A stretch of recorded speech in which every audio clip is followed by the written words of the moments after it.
धर्म में रुचि रहेगी कि नहीं रहेगी, इसका कारक भी। मेष लग्न कुंडली में गुरु किसके कारक हैं? धर्म के कारक हैं, भाग्य के कारक हैं, और खर्च के कारक हैं। इनका धन किस माध्यम से खर्च होगा इसके कारक है, क्योंकि द्वादश भाव के स्वामी है। अब बैठे जहां है उसके कारक भी बन जाएंगे। बैठे कहाँ है? चतुर्थ भाव में। अब चतुर्थ जहां के स्वामी होंगे वहां का तो अधिपत्य करेंगे ही करेंगे, साथ ही साथ जहां बैठ जाएंगे उस भाव को भी प्रभावित करेंगे, क्योंकि बैठने का भी तो फल होगा ना। अब देखिए यहाँ पे गुरु नीच के बैठे हुए हैं। कैसे हैं गुरु केशव? नीच के हैं। कैसे शंभू, कैसे हैं गुरु? नीच के, वेरी गुड। तो गुरु कैसे हैं इसमें?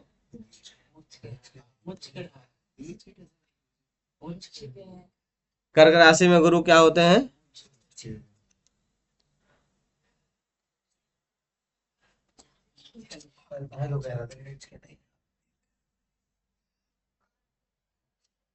कॉपी उल्टा उल्टा सब बता रहे हैं, उच्च के उच्च के। तो गुरु क्या है इसमें? उच्च के। अब देखिए मैंने यहाँ गुरु को बैठाया। अभी तक जो था शनि, मेष लग्न की कुंडली में शनि दसम भाव में होता है तो सोना होता है। सोना मतलब क्या होता है? स्वर्ण जैसा फल प्रदान करेगा, मतलब बहुत अच्छा उत्कृष्ट फल है।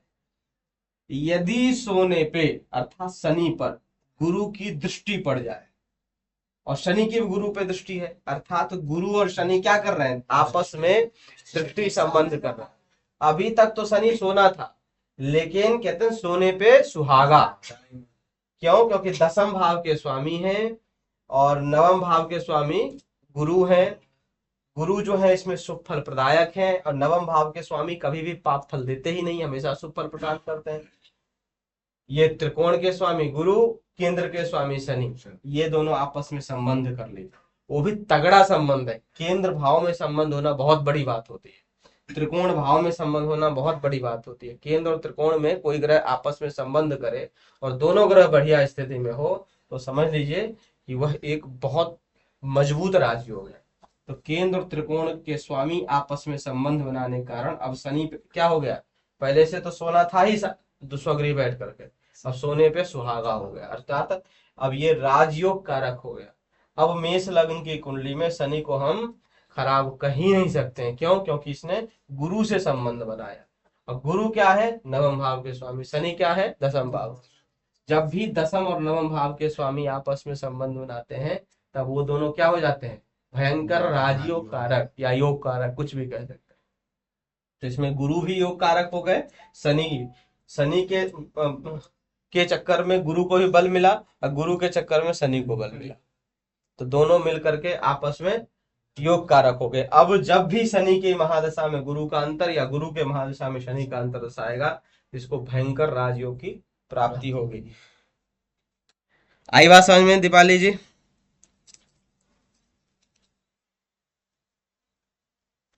तो आप कभी भी किसी भी कुंडली में नॉर्मली आपको ये नहीं देखना है अब, क्योंकि अभी तक आप बेसिक अध्ययन करते थे तो देखते थे सप्तम भाव मंगल बैठा है, दाम्पत्य जीवन खराब।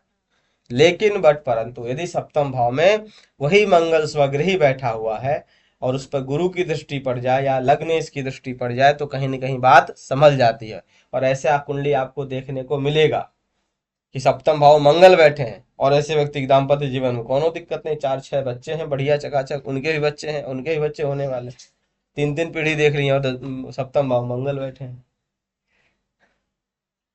और इसमें तो दो राजयोग भी तगड़ा बन गया है ना। एक तो शश नामक महापुरुष राजयोग शनि से बनता है ना, शनि जब भी केंद्र भाव में स्वगृही होता है तो शनि भी अपना फल देंगे शश वाला। और गुरु का बन गया हंसक नामक महापुरुष राजयोग, गुरु हैं भी अच्छे भाव के स्वामी इस कुंडली में। कई बार क्या होता है कि अच्छे भाव के स्वामी ना भी होकर के अष्टम अष्टम भाव के स्वामी ग्रह हो जाते हैं और केंद्र में उच्च के बैठ जाते हैं तो भी राजयोग बनता है, लेकिन वो राजयोग उतना पावरफुल नहीं होता। इसमें ये ज्यादा पावरफुल राजयोग है। क्यों? क्योंकि अच्छे भाव के स्वामी भी हैं और केंद्र में बैठ करके पंच महापुरुष राजयोग बना है। इसमें Guru is the very very strong planet. Are you okay? या आगे बढ़े।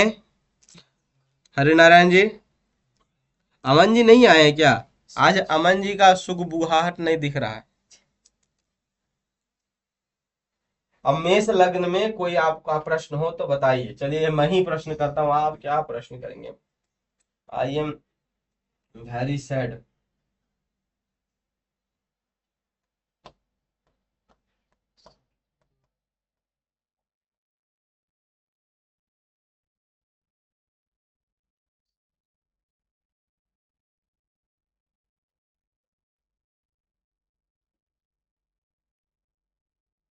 चलिए मेष लग्न की कुंडली में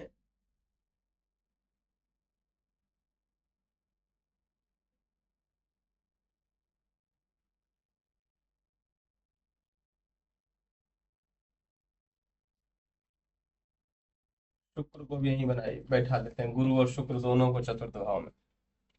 चलिए ये प्रश्न का उत्तर जो जो सटीक रूप से देंगे हम समझ जाएंगे कि उन लोगों को ज्योतिष समझ में आ रहा है, अन्यथा नो वे। इसमें बताइए गुरु और शुक्र के दशा अंतर्दशा में जातक को कैसा फल प्राप्त होगा? गुरु और शुक्र के, बढ़िया मत बोला कर, अब बढ़िया ना बोला, अब बोला करो कि क्या फल देंगे। बच्चा देंगे, पत्नी देंगे, नौकरी देंगे, कि मृत्यु देंगे, कष्ट देंगे, रोग देंगे, ये सब आपको पता ही है ना। गाड़ी देंगे, घोड़ा देंगे, मकान देंगे, जमीन देंगे। जातक का अगर लग्नेश है तो आत्मिक सुख देंगे, अपना शारीरिक सुख देंगे, सुख देंगे। तृतीय भाव है तो भाई का सपोर्ट देंगे। द्वितीय भाव है खूब धन इकट्ठा करेगा। द्वादश भाव है विदेश घूमेगा। एकादश भाव है पैसा देंगे। दसम भाव है व्यक्ति मेहनत करेगा। नवम भाव है भाग्य का साथ मिलेगा। अष्टम भाव है कष्ट होगा या गुप्त रहस्य ढूंढने में पीछे पड़ेगा। सप्तम भाव है पत्नी मिलेगी, या विवाह हो गया तो यात्रा करेगा, या विवाह हो भी गया तो अगर पाप वाप ग्रह है तो हो सकता है दूसरे दूसरे, देखो ये सब गलत बोलने में गले मुंह आ जाता है, दूसरे के चक्कर में पड़ेगा। सप्तम भाव के स्वामी होंगे तो, षष्ठ भाव के स्वामी होंगे तो कुछ रोग देंगे। कैसा रोग देंगे? तो अपने ग्रह, हर एक ग्रह का अपना अपना रोग है, उस अपने अपना रोग से संबंधित चीज देंगे। दीपाली जी कह रहे हैं, अब इसको बताइए गुरु शुक्र का। बढ़िया नहीं बताना, ना मध्यम बताना, ना बढ़िया बताना, ना खराब बताना, देंगे क्या फल ये बताना। गुरु की अंतर दशा में शुक्र की अंतर, हाँ, इन दोनों में से किसी का दशा अंतर दशा मान लीजिए। मान लो शुक्र के महादशा में गुरु का अंतर या गुरु के महादशा में शुक्र का अंतर है, तो कैसा फल प्रदान करेंगे? Please continue in all of you. सामाजिक सामाजिक प्रतिष्ठा, आर्थिक उन्नति, वैवाहिक सुख प्रधान,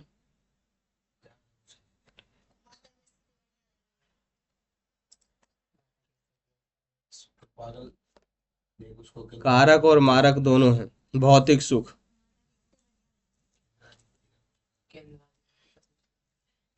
बताइए। अब देखिए इसमें यही सब ध्यान देना है आपको, देखना है पॉजिटिव पहले, नेगेटिव के हिसाब से नेगेटिव, पॉजिटिव पॉजिटिव के हिसाब से पॉजिटिव। हमने क्या कहा कि गुरु के महादशा में शुक्र का अंतर या शुक्र के महादशा में गुरु का अंतर, ध्यान दीजिएगा। तो इसमें से दोनों में से दोनों को अशुभ होना चाहिए, तब जाकर के ये मारक जो शुक्र मार्केश है वो फल देंगे। जबकि इसमें गुरु अशुभ नहीं है तो मारक का फल शुक्र नहीं देंगे। आई बात समझ में? शुक्र मारक का फल अपना कब देंगे? जब अष्टमेश की महादशा में शुक्र का अंतर आएगा, ठीक है ना। या कोई पाप ग्रह से बुध के महादशा में शुक्र का अंतर आएगा, जो कि बुध इसमें पाप ग्रह, पाप भाव के स्वामी, ठीक है ना।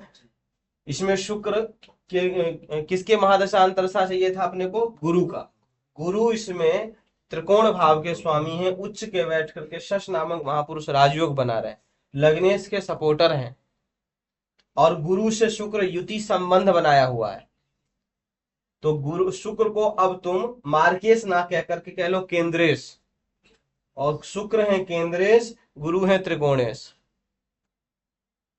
अभी बताया था कि केंद्र भाव के स्वामी और त्रिकोण भाव के स्वामी यदि आपस में संबंध करे, संबंध चार प्रकार का होता है, चाहे युति करे, दृष्टि करे, एक दूसरे की राशि में बैठ करके राशि संबंध करे, या एकल दृष्टि संबंध करे, कोई भी संबंध बनाएंगे तब वो ग्रह क्या हो जाएंगे?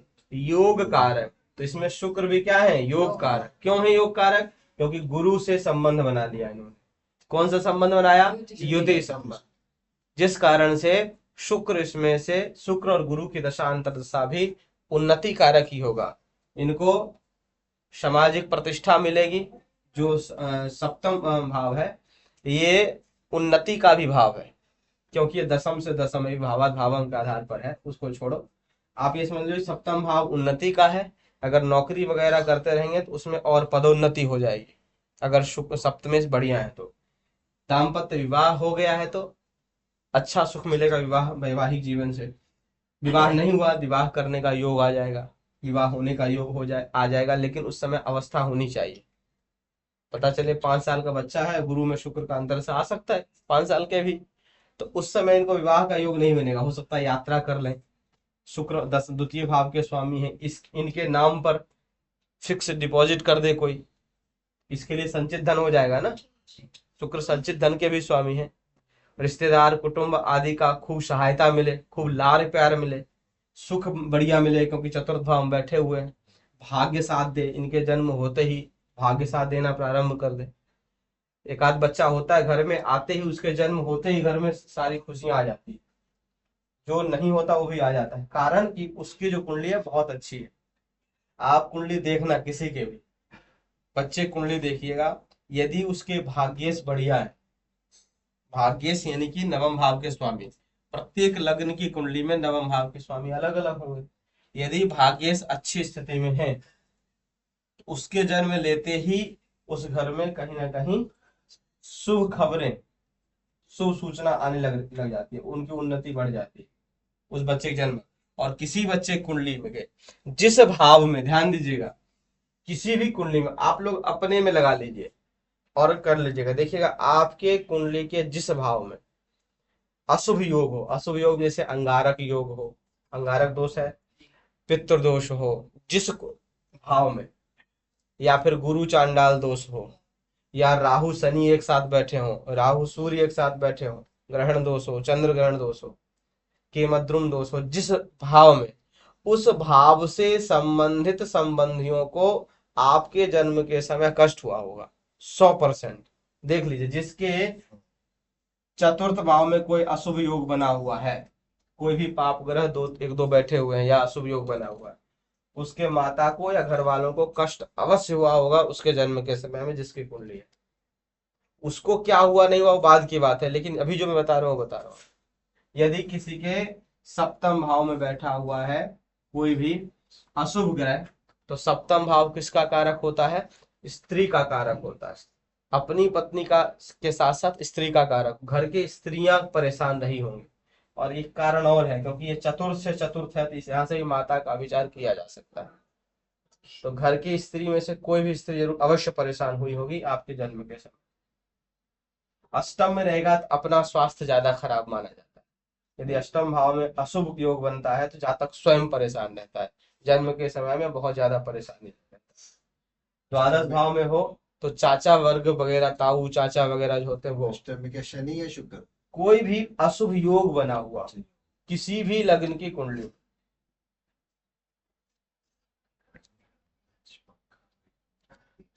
धन लाभ पत्नी, ये 1 नंबर कर दिया, इसको 3 नंबर पे करो, 4 नंबर पे ज्यादा चिल्लाता है, इसको वो कर दो -1। 16 पंखा थोड़ा कर, पहले हो जाए तो उसमें वो बन जाता है। चलिए जी, अब मेष लग्न को क्लोज करते हैं, क्योंकि दिस इज ए समुद्र, इसका कोई और अंत है ही नहीं। आप करते रहो चर्चा, पूरा पूरा सीजन निकल जाएगा मेष लग्न की कुंडली पे, ठीक है। तो इसमें आप लोग नया नया इन्वेंशन करिएगा, प्रयोग करते रहिएगा। कोई नया चीज प्रश्न होगा तो पूछिएगा, कोई समस्या आएगी तो पूछ लीजिएगा, ठीक है। चलिए अगला देखते हैं हम लोग वृष लग्न की कुंडली। आज से 2 3 हीरो बनने के चक्कर में गिरा, हीरो वाला। मतलब जब आप बाइक चलाते हैं तो स्टार्टिंग में तो पहले 1 नंबर पे लोग लेता है, फिर थोड़ा आगे जाता है, देख करके हो, फिर 2 पे, फिर 3 पे। ये महाराज जी पल्सर बाइक से 5 नंबर से स्टार्ट किए, क्योंकि उसमें लास्ट 5 होता, अगर उसमें 7 भी होता तो हम 7 से स्टार्ट करते, तो 5 से स्टार्ट किया इन्होंने। और स्टार्ट में होता है धीरे क्लेटर दिया जाता है, इन्होंने धीरे नहीं जब छोड़ दिया पूरा वो दे दिया। तो वो जो बाइक था वो सांप जैसे फन उठा करके फिर मार दिया होगा वैसा। ये क्या कोई भी बाइक उठाएगा फेंकेगा? अब पल्सर अपाचे वैसे भी रेसर का मैं थोड़ी चला रहा था। ये तुम्हारे कुकर्म चला रहा, तुम्हारी गलती नहीं है अच्छा, तुम्हारे कुंडली के योग की गलती है। तुम्हारी कोई सब ग्रह नक्षत्र का खेल है। ये तू बैठा तुम्हारी हाँ चाहे कहाँ भी कुछ बैठे। चलिए महाराज, द्वितीय अर्थात वृष लग्न की कुंडली में हम लोग विचार करेंगे सभी ग्रहों की स्थिति। लग्न में सूर्य हो तो क्या होएगा। अब वृष लग्न की कुंडली में लग्नेश कौन है? शुक्र। इसमें वृष लग्न की कुंडली वालों के ऊपर किसका अधिपत्य विशेष रहेगा? शुक्र का। क्यों? क्योंकि लग्नेश शुक्र है। वृष लग्न की कुंडली वाले जितने भी होंगे उनके ऊपर सबसे ज्यादा कौन सा ग्रह हावी रहेगा? शुक्र। कारण क्योंकि लग्नेश है और लग्नेश ही प्रधान होते हैं। लग्न कुंडली के ग्रह में सबसे प्रधान कौन? लग्नेश। लग्नेश का प्रभाव ज्यादा रहेगा। अब लग्नेश यदि वृष लग्न की कुंडली के लिए, अब मैं जो भी बात कर रहा हूं सब वृष लग्न पे ही कर रहा हूं। यदि वृष लग्न की कुंडली वालों के लिए शुक्र बलहीन हो, बलहीनता का मतलब क्या? अस्त हो, नीच का हो, जीरो अंश का हो, यानी कि बाल्य अवस्था का हो या मृत अवस्था का। बाल्य और मृत अवस्था का कैसे होता है पता है ना? कोई भी ग्रह 0 से 6 अंश के बीच हो अथवा 24 से 30 अंश के बीच हो, उनका डिग्री 0 से 6 हो या 24 से 30 के बीच में हो, तो वो या तो बाल्य अवस्था के होते हैं या मृत अवस्था के होते हैं। 24 से 30 अंश वाला ग्रह भी बाल्य अवस्था का हो सकता है, क्योंकि उसमें सम और विषम राशि देखी जाए। तो 0 से 6 या 24 से 30 अंश वाले ग्रह या तो बाल्य अवस्था के होते हैं या मृत अवस्था, दोनों ही बलहीनता का संकेत है। तो यदि लग्नेश बलहीन होता है तो ऐसे ही व्यक्ति जीवन में बहुत संघर्ष करते हैं, तब जाकर के उनको सफलता मिलती है, या मिले या ना भी मिले। क्योंकि लग्नेश is the very very important in horoscope, यानी कि लग्न कुंडली में सबसे इंपॉर्टेंट अगर कोई प्लेनेट होते हैं तो कौन होते हैं? लग्नेश होते हैं, क्योंकि वह आपके व्यक्तित्व के स्वामी है। क्योंकि लग्न को ही तन कहा गया। अन्य भाव की अगर अगर फलादेश किया जाए तो अन्य भाव की आवश्यकता ही नहीं पड़ेगी, क्योंकि संपूर्ण शरीर तो लग्न ही है। लग्न को हम संपूर्ण शरीर मानते हैं। अन्य भाव जो है अन्य अन्य अंग है, लेकिन लग्न पहले क्या है? संपूर्ण शरीर। जैसे डॉक्टर वगैरह देखें जो थेरेपी से इलाज करते हैं, वह आपके हथेली को संपूर्ण शरीर मान लेते हैं। एक्यूप्रेशर वाले ये कहेंगे पेट है, ये आंख है, ये नाक है, कान है। फिर और डीप जाते हैं तब वो कहते हैं कि ये आपका अंगूठा जो है ना, ये पूरा शरीर। फिर अंगूठा में ये पेट, ये नाक, ये कान। ये अगर आप लोग जानते हो तो अच्छी बात है, नहीं जानते हो बता देता हूँ। जो एक्यूप्रेशर वाले डॉक्टर्स होते हैं वो करते हैं। पहले एक तो आपका शरीर है, कहाँ पेट है कहाँ अंग है वो ठीक है। फिर एक हथेली को मानेंगे वो आपका शरीर। उसमें उनके हिसाब से होता है, ये पेट का अंग है, ये लीवर है, ये किडनी है, ये आंख है। इसको प्रेशराइज करेंगे तो वो जो आपका अंग है सही होगा। फिर अंगूठा एक अंग बन जाता है। फिर क्या करते हैं वो? अंगूठा, अंगुली, फिर अंगुली का एक पोर को पूरा अंग मानते हैं। ये उंगली है ना, इसमें 3 पोर होता है, 3 खंड है। एक खंड को संपूर्ण शरीर मानते हैं। इसमें वो बताते हैं देखिए ये पेट है, ये नाक है, ये कान है, ये आंख है, ये मुंह है, ये दांत, पूरा चीज।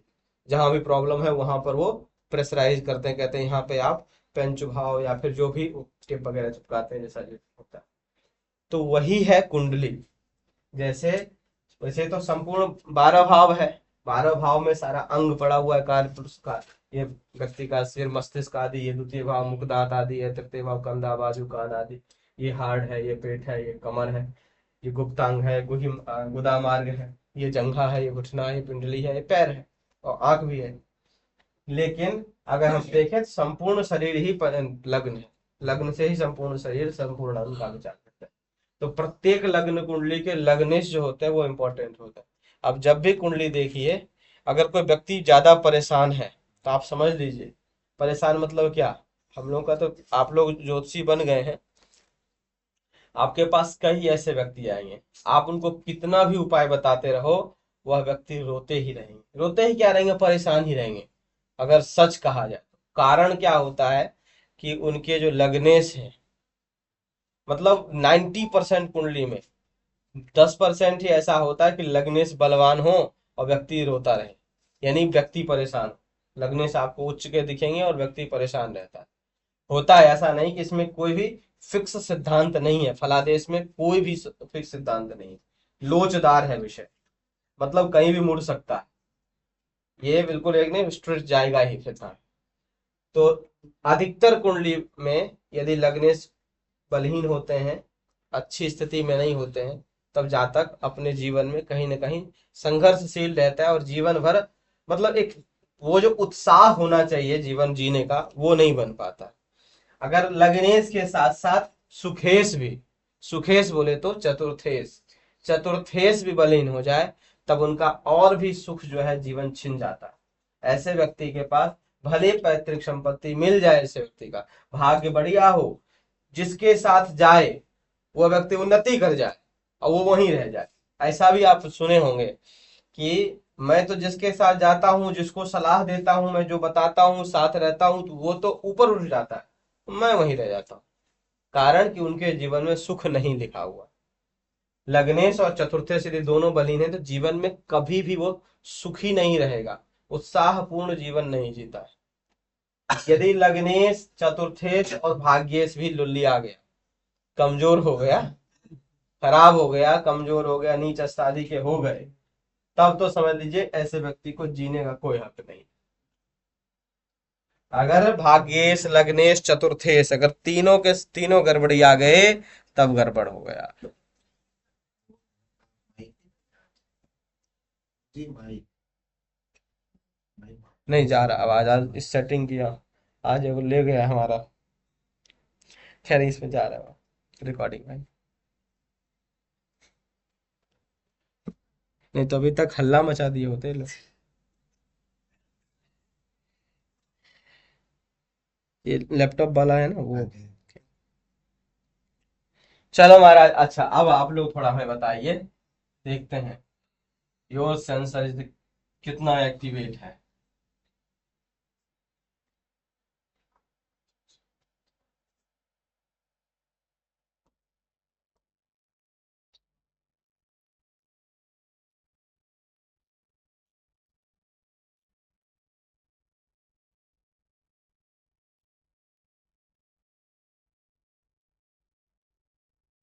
मंगल और गुरु, इन दोनों का आपस में दशा अंतरदशा व्यक्ति को क्या फल देगा? शुभ अशुभ नहीं पूछ रहा हूं मैं, क्या फल देगा? आप लोग सोचते रहिए, एक एक व्यक्ति से ही मैं पूछूंगा आप लोगों से। ऑनलाइन वाले तब तक बताइए, टाइपिंग करिए, मैं सबका पढ़ लूंगा। मंगल और गुरु अपनी दशा अंतरदशा में क्या फल देंगे? वृष लग्न की कुंडली है, हमें कुछ बताइए मत हरिनारायण जी कि कौन मार्केश है, कौन अष्टमेश है, कौन क्या है। आप तो ये बताइए कि परेशानी क्या होगी या अच्छाई क्या होगी। भाई दो ही चीज हो सकता है, या फिर कुछ परेशानी हो सकता है, कुछ अच्छाई हो सकता है, तो परेशानी अच्छाई दोनों बता दीजिए। पानी लाए थे कहाँ रखे हैं? आप लोग दिमाग लगाइए, आज तो उसको खाली बैठने आता है, ऐसी हवा खाने को।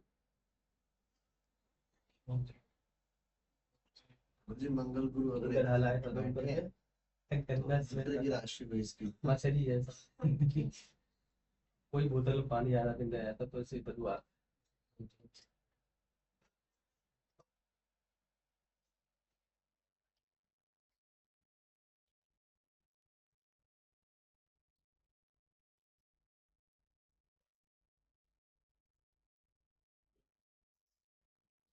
राशि है। मंगल और गुरु तो इतना नहीं, आपको क्या देखना है पहले देखिए, पहला स्टेप, जिस ग्रह का दशांतर दशा देख रहे हैं वह ग्रह लग्नेश के सपोर्टर हैं कि अनसपोर्टर है? सपोर्टर नहीं है, क्योंकि शुक्र और गुरु और मंगल में कोई आपस में एक तो नेगेटिविटी हो गया। दूसरा देखिए कि जिन दो ग्रहों की बात मैंने करी है वो दो ग्रह कहाँ कहाँ के स्वामी है। जगन्नाथ के स्वामी सरकार से लाभ प्राप्त होगा, रोशन उपाध्याय जी कह रहे हैं।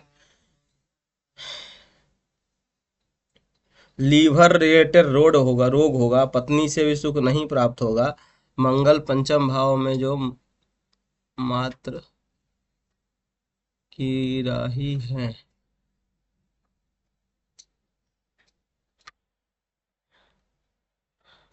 माता बीमार रहेंगी, धन का व्यय होगा, ठीक है। क्रोधी होगा, ठीक है।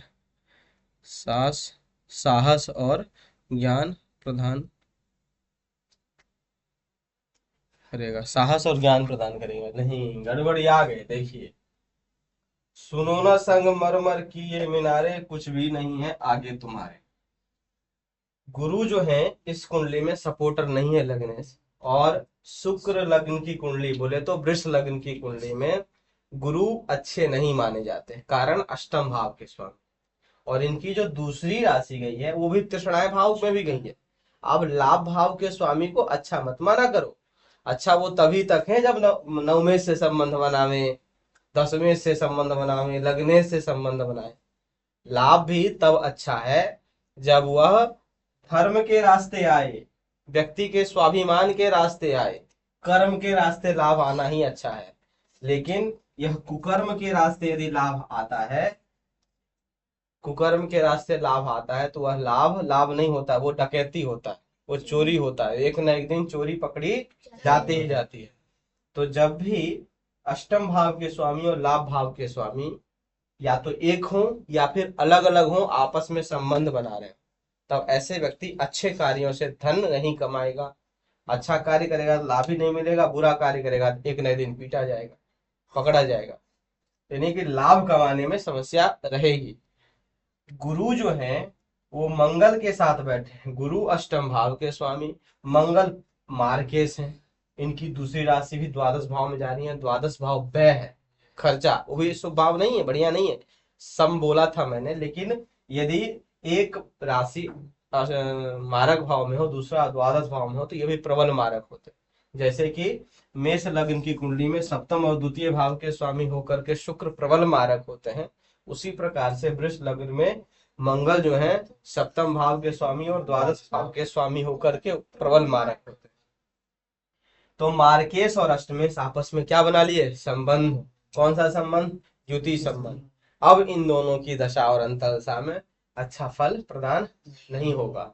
इन दोनों दशा अंतरदशा जातक के लिए भयंकर आर्थिक, पारिवारिक, यानी कि अगर विवाह हो गया तो पारिवारिक, और यदि विवाह नहीं हुआ है, बचपना है, बुढ़ापा है, तो शारीरिक आर्थिक मानसिक सब परेशानी इनको मिलेगा। घर में लड़ाई झगड़ा भी हो सकता है, कारण कि क्योंकि अष्टम भाव के स्वामी, ध्यान दीजिएगा या लिख लीजिए, अष्टम भाव के स्वामी या छठे, ऐसे लिख लीजिए, त्रिक भाव के स्वामी, त्रिक भाव के स्वामी, त्रिक भाव कौन कौन सा होता है, 6 8 12, त्रिक भाव के स्वामी, त्रिक भाव के स्वामी जिस भाव में बैठते हैं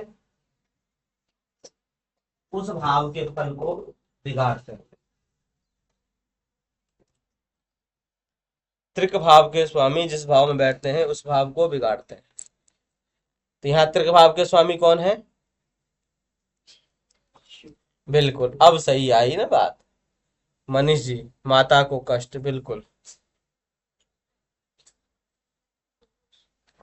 माता को तो कष्ट उतना नहीं भी हो सकता क्योंकि ये शुभ ग्रह बैठे हुए हैं, लेकिन अपना तो कष्ट अवश्य समझ लीजिए, क्योंकि आपको ये बताए थे, भूल गए आप लोग, जब भी ये मैं लिखाया भी था आप लोगों, जब भी सप्तम भाव के स्वामी के महादशा में अष्टम भाव के स्वामी का अंतरदशा हो, अथवा अष्टम भाव के स्वामी जैसे कि गुरु हैं, इनके महादशा में सप्तम भाव के स्वामी का अंतरदशा, तो उस समय जातक को अवश्य कष्ट होता है। बिल्कुल ये पत्थर का लकीर समझिए। यदि कोई आपसे भूतकाल पूछे, उम्र उसकी हो, लेकिन आमने सामने बैठकर कुंडली देखने का मजा कुछ और होता है, लेकिन आजकल ऐसी प्रथा ही कम है, लोग फोन पे ही करते हैं। फिर भी कोई बात नहीं, आप कुछ मत देखिए, भूतकाल आपको समझ नहीं आ रहा है तो व्यक्ति कुंडली देखिए और अष्टमेश और सप्तमेश का दशा अंतरदशा देखिए, आप बता दो उस वो समय उसका अच्छा नहीं था, मान लो नहीं आया हो सकता है ना कि इसके 20 25 साल 30 साल की उम्र हो, अभी अष्टमेश में सप्तमेश या सप्तमेश में अष्टमेश की दशा ही नहीं आई, तब कौन सा समय खराब बताएंगे। तो इन भाव में बैठे हुए पाप ग्रह का दशा अंतरदशा खराब बता दो, जब भी आया हो षष्ठेश या अष्टमेश या द्वादशेश की दशा अंतरदशा। वो समय उनका बता दीजिए, दशा महादशा देखना जानते ही है ना, तो उस समय बता दीजिए कि ये समय आपका ये सन जो है बढ़िया नहीं रहा। एग्जैक्ट डेट बताने की आवश्यकता नहीं है, सन बताना है। आग से संबंधित खतरा हो सकता है। चलिए, अच्छा समझ में तो आ रहा है आप लोगों को। चलिए हम एक एक ग्रह की स्थिति बता रहे हैं। चलिए मान लीजिए मंगल यहाँ बैठे हैं, वृष लग्न की कुंडली में मंगल सप्तम भाव में क्या फल प्रदान, वृष लग्न की कुंडली में मंगल सप्तम भाव में क्या फल प्रदान करें।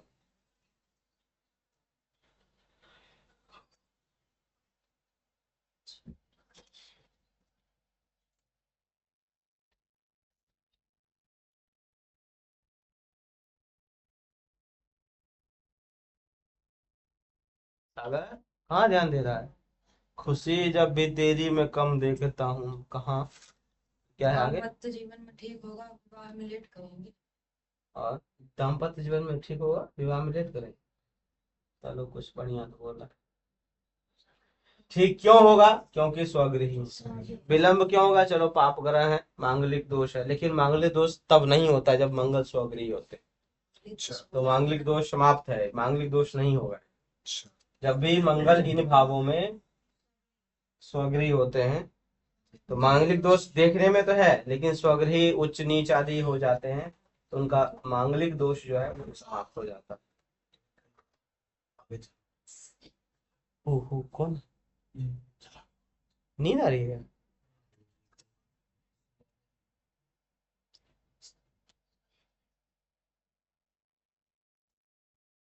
नीच संग कोट किस देगा। अब देखिए यहाँ पे मंगल अष्टम सप्तम भाव में बैठ करके स्वगृही हो गया है, लेकिन फिर भी मंगल के महादशा में गुरु का अंतरदशा खराब ही रहेगा, क्योंकि ये मार्केश हैं, भूलेंगे नहीं, ये भले स्वगृही हैं। यही यदि मंगल बुध से संबंध बना ले तब ये राजयोग कारक हो जाएंगे। क्यों हो जाएंगे, क्योंकि मंगल केंद्र भाव के स्वामी, बुध त्रिकोण भाव के स्वामी। आई बात समझ में। त्रिकोण भाव के स्वामी कौन, बुध। केंद्र भाव के स्वामी, केंद्र और त्रिकोण का आपस में संबंध होना राजयोग कारक, पराशरी मत अनुसार। तो बुध और मंगल का संबंध हुआ, अब मंगल भी स्ट्रांग हो गया, बुध भी, और मंगल के महादशा में बुध का अंतर सत बढ़िया होगा, लेकिन यही मंगल यदि गुरु के दशा अंतर दशा में आ गया तो खराब होगा। क्यों, क्योंकि गुरु अष्टमी, तो गुरु मंगल अपना दोनों रुतबा दिखाएंगे। मार्केश भी नहीं भूलेंगे, मैं मार्केश भी हूं, लेकिन मार्केश का फल कब देंगे, मार्केश का फल कब प्रदान करेंगे, जब जैसे फारूक अब्दुल्ला, हाँ फारूक अब्दुल्ला के साथ की उसके साथ महबूबा मुफ्ती के साथ बीजेपी सरकार बनाई थी, महबूबा मुफ्ती के साथ बनाई थी कश्मीर में सरकार। तो महबूबा मुफ्ती और जब बीजेपी थे तब वो किसी प्रकार कुछ उपद्रव नहीं हो पाया, क्योंकि किसके साथ थी वो, अच्छे लोगों के साथ, धार्मिक लोगों के साथ, चाहे जो भी था, लेकिन कुछ भी कहो अन्य से तो ठीक है बीजेपी। तो उस समय कुछ नहीं हुआ, और जो ही महबूबा मुफ्ती अकेले आई तो ही भयंकर दंगा हो गया। उसके साथ साथ कांग्रेस आया, क्योंकि दोनों गलत हो गए, कांग्रेस भी सपोर्टर दूसरा और ये भी सपोर्टर दूसरा। तो ऐसी स्थिति में दशा और अंतरदशा देखा जाता है, यदि दोनों पाप ग्रह हैं, एक मार्केश एक अशुभ या दोनों अशुभ हैं, तब वो मार्केश अपना तगड़ा रंग दिखाता है, मारक कहता मैं मारक हूं। यदि ये सप्तमेश नवमे से संबंध बनाए हो, पंचमे से संबंध बनाए हो, लग्ने से संबंध बनाए हो, सप्तमेश कहता मैं सप्तमेश हूँ बच्चा, मैं तुम्हें दाम्पत्य जीवन का सुख दूंगा, यात्रा का सुख दूंगा, पदोन्नति का सुख दूंगा, पार्टनर से, इससे दो पार्टनर, जीवन साथी के साथ साथ व्यापारिक साथी भी देखा जाता है, अर्थात बिजनेस पार्टनर भी देखा जाता है सप्तम भाव से। तो बिजनेस पार्टनर का सुख देगा, कोई ऐसा व्यक्ति आएगा जो सहयोग करेगा आपके कार्य क्रियाकलापों में और आप उन्नति कर जाएंगे। लेकिन यही मंगल यदि गुरु में आ जाएगा तो ये मंगल कहेंगे आई एम ए मार्केश, परेशान करूंगा, क्या समस्या देगा, तो गुरु अपना फल देगा, ये अपना फल देगा। मंगल ब्लड से संबंधित समस्या देगा, लड़ाई झगड़ा कोर्ट केस आदि दे देगा। गुरु जो है वो लीवर संबंधित समस्या देंगे, संतान से संबंधित कष्ट देंगे, मतलब कहीं ना कहीं समस्या प्रदान करते रहे।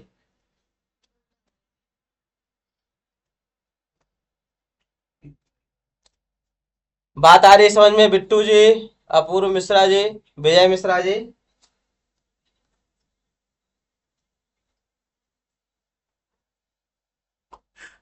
अब आप लोग समझ गए।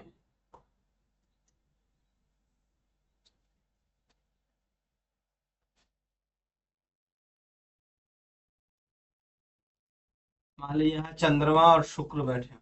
आप लोग प्रश्न पूछ सकते हैं, केवल चंद्रमा को ही लीजिए। यहाँ बैठे हैं चंद्रमा,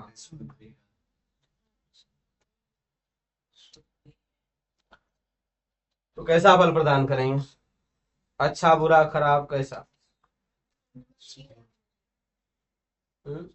चंद्रमा छेड़ कैसे? अच्छा सूर्य यहाँ बैठा है, अरे सूर्य को भूल जाना भैया, बुध वस्तु। तुम चंद्रमा को देखो। लड़कियों की तरफ, हाँ ये देखो, ये आवश्यक थोड़ी नहीं कि लड़की लड़के का ही कुंडली होगी लड़कियों की तरफ में, लड़की का भी कुंडली हो सकता है।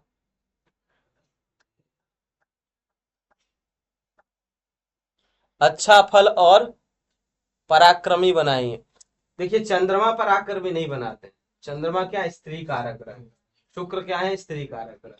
तो भले चतुर्थ तृतीय भाव में स्वग्रही बैठ जाए, उच्च के बैठ जाए, कैसे नो बैठ जाए, ये पराक्रमी नहीं बनाएंगे। ये व्यक्ति अपना थोड़ा सौम्य ही रहेगा, कारण क्योंकि ये स्त्री कारक ग्रह है। अब ये कहोगे क्या स्त्री पराक्रम नहीं होते हैं?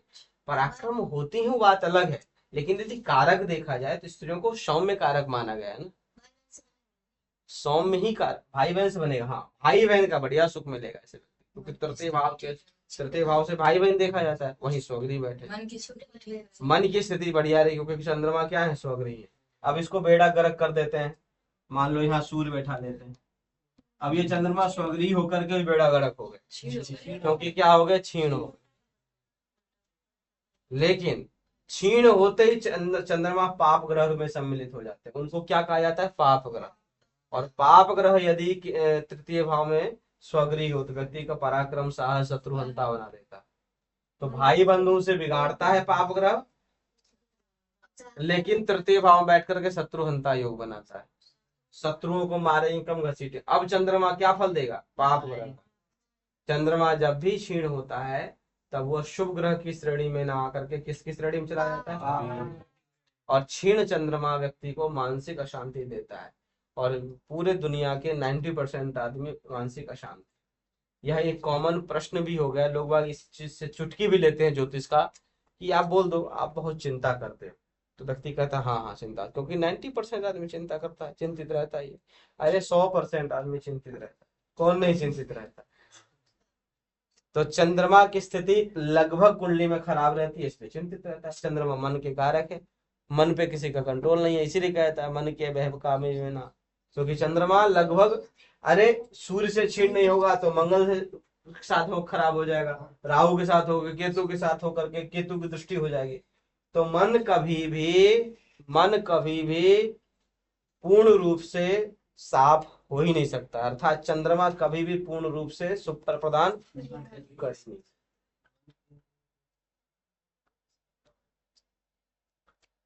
अब इसी चंद्रमा के साथ साथ हम किसको बैठा दें? मान लो इस चंद्रमा यहाँ शुक्र बैठा लेते हैं।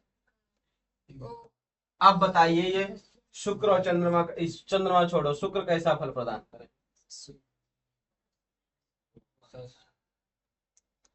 शुक्र कैसा फल प्रदान करेंगे, इसमें बताइए। लग्नेश हैं, जब भी लग्नेश केंद्र अथवा त्रिकोण में बैठते हैं तो अच्छा फल प्रदान करें। अच्छा बोले तो व्यक्ति मेहनती होगा, भाग्यशाली होगा, क्योंकि भाग्य भाव में बैठ गए, मित्र की राशि में बैठ गए, लग्नेश स्वयं है ही, प्रधानमंत्री है ही, भाग्य भाव में बैठे हैं, तो सब कुछ बढ़िया रहेगा, कौनो चीज खराब नहीं। बढ़िया भौतिक सुख की प्राप्ति करें, क्योंकि शुक्र है। शुक्र कैसा फल प्रदान करते हैं? भौतिकवादी व्यक्ति को बनाते हैं, गाड़ी घोड़ा वाहन वस्त्र आभूषण आदि का व्यक्ति स्वच्छ रहेगा, बढ़िया इत्र वित्र लगाएगा, बढ़िया कपड़ा उपड़ा पहनेगा अच्छे। और क्या नाम है, लग्न के स्वामी है तो व्यक्ति कहीं ना कहीं अपने बारे में अधिक सोचेगा, अपने बारे में सोचना ही अच्छी बात, अपने बारे में तो ज्यादा कहीं ना कहीं लग्नेश अच्छे होते हैं ना, व्यक्ति महत्वाकांक्षी होता है। महत्वाकांक्षी का यदि थोड़ा सा डिफरेंट अर्थ करें तो व्यक्ति स्वार्थी होता है, लेकिन महत्वाकांक्षी होना स्वार्थी होना डिफरेंट है, अलग है। महत्वाकांक्षी का मतलब है कि मैं सुखी रहूं, इसके साथ साथ आप दुखी रहो नहीं रहो। किसी को दुखी रख करके सुखी रहना महत्वाकांक्षी नहीं होता है। लेकिन जो स्वार्थी व्यक्ति होता है वो ये चाहता है कि तुम दुखी रहो मैं सुखी रहूं। इतना ही अंतर है महत्वाकांक्षी और स्वार्थी में। तो लग्नेश का अच्छा होना व्यक्ति को महत्वाकांक्षी बनाता है, नहीं कि अपने बारे में व्यक्ति सोचता है, लेकिन ये भी नहीं सोचता है कि कोई खराब रहे। लग्नेश इनके अच्छे हैं तो अच्छे भाग्य आगे बढ़िया साथ देगा। साथ ही साथ यदि शनि भी वृष लग्न की कुंडली वालों के लिए शनि यदि केंद्र अथवा त्रिकोण में बैठ जाए तो ऑटोमेटिक राजयोग कारक हो जाएंगे। क्यों? क्योंकि केंद्र और त्रिकोण के अकेले स्वामी। हम तो संबंध बना रहे थे ना भी इससे पहले कि संबंध बनेगा तो अच्छा फल प्रदान करेंगे। यहाँ बिना संबंध बनाए शनि अच्छा फल प्रदान करेंगे। कारण क्योंकि वो अकेले त्रिकोण के भी स्वामी है और केंद्र के भी स्वामी। बाई चांस यदि केंद्र और त्रिकोण भाव में बैठ जाए तो बड़ा मस्त फल प्रदान करेंगे अपने शांतरशा में। लेकिन योग कारक भी जो ग्रह हैं अपने साम व्यक्ति को मेहनत कराते हैं और मेहनत में सफलता प्राप्त होती है। बिना मेहनत का कुछ भी नहीं है और बिना भाग्य का भी कुछ नहीं है, दोनों एक दूसरे के पूरक हैं। इस बात पे खूब बहस चलती है ज्योतिषियों में, भाग्य बड़ा कि कर्म बड़ा। तो इसका कोई भी अभी तक निराकरण नहीं बताया गया और इसमें काशी में हर वर्ष बैठक होता है, भाग्य बड़ा कि कर्म बड़ा। दोनों बड़ा है अपने अपने स्थान पर। भाग्य के भरोसे भी नहीं बैठना चाहिए, कर्म करते रहना चाहिए। और बिना भाग्य का कुछ मिलता भी नहीं, ये भी बात है। बिना भाग्य का नहीं मिल सकता भैया। मेहनत करने वाले पता नहीं कितना मेहनत किए हैं, लेकिन भाग्य में नहीं मिलता।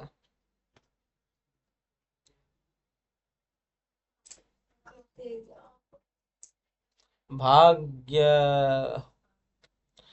आ रहा है, ऑनलाइन वाले मेहनत कर रहे हैं, बढ़िया लग रहा है मुझे। मनीष जी समझ में आ रही है बात? 9.2 वाले छात्र एक बार थोड़ा सा बता दीजिए आप लोग। 9.2 वाले कौन कौन है? ध्रुव जी,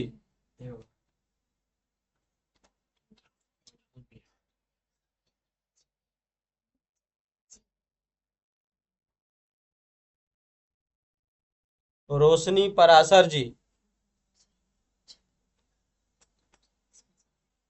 सपना तिवारी जी। रोशनी पराशर से लड़का है, वो पता नहीं किस लड़की के नाम से आईडी बनाए हो गधा। हाँ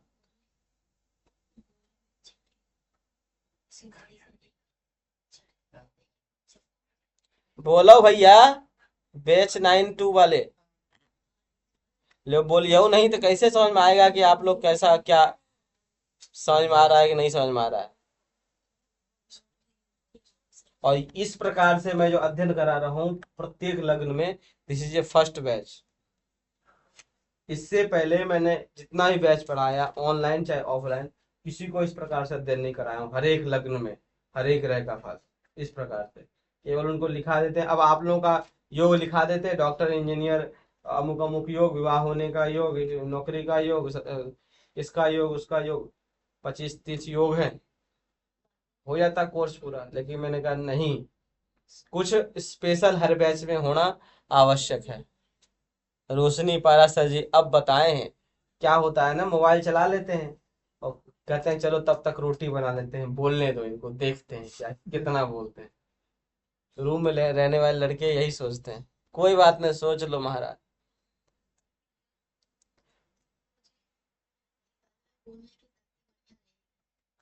बोलने की शक्ति कैसे बढ़िया रहेगी? देखिए, जब विद्या बुद्धि प्रेम में इसलिए बुद्ध पर आते हैं। हाँ सही पकड़े हैं। बुध तृतीय भाव के स्वामी, पंचम भाव के स्वामी, सप्तम भाव में बैठे हुए हैं। तो कैसे तुम कह दिए कि सप्तम भाव बुध का जो मित्र थोड़े शत्रु है ये?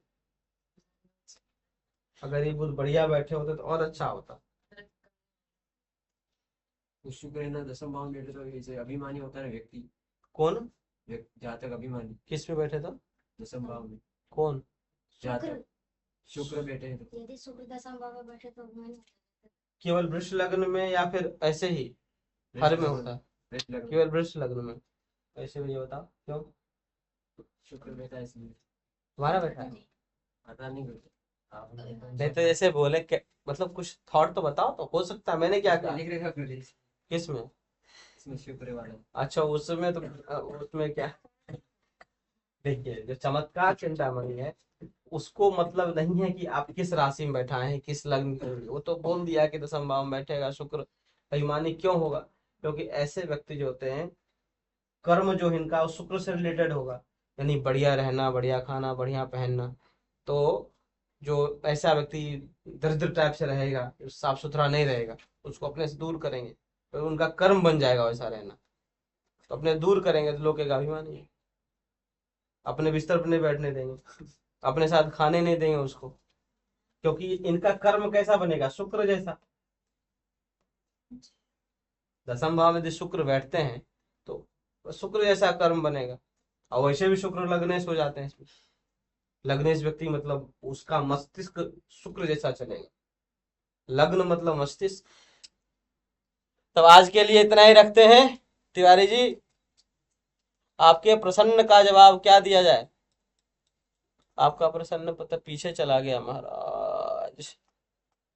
शुभम तिवारी गुरु किस कुंडली देखकर कैसे जाने कि इस व्यक्ति को कौन सा रोग है? ये सब योग है, उसको हम अलग से बताएंगे आपको, कौन सा रोग होगा, कब विवाह होगा, किस दिशा में विवाह होगा, वाहन का सुख कब होगा, मकान कब खरीदेगा, हाँ नौकरी है, सरकारी नौकरी नहीं है कि प्राइवेट नौकरी है, बिजनेस करे, कौन सा कर्म करे, कौन सा बिजनेस करे, ये सब आएगा आगे।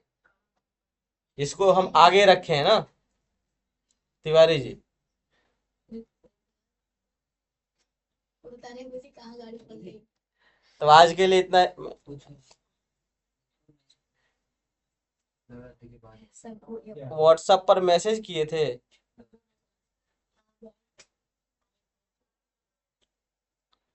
अब देखा नहीं मैं क्या मैसेज आपने किया। चक्कर है मेरे पास नंबर सेव नहीं है, आप लोगों के चक्कर ये दिक्कत पड़ जाती। चलो कोई नहीं, देख लेंगे। बुध शुभ होगा क्योंकि के नशा, ठीक। चलिए ठीक है, फिर आज के लिए रखते हैं इतना, पुनः मिलते हैं अगली कक्षा में। बोलिए सत्यनारायण भगवान की जय जय श्री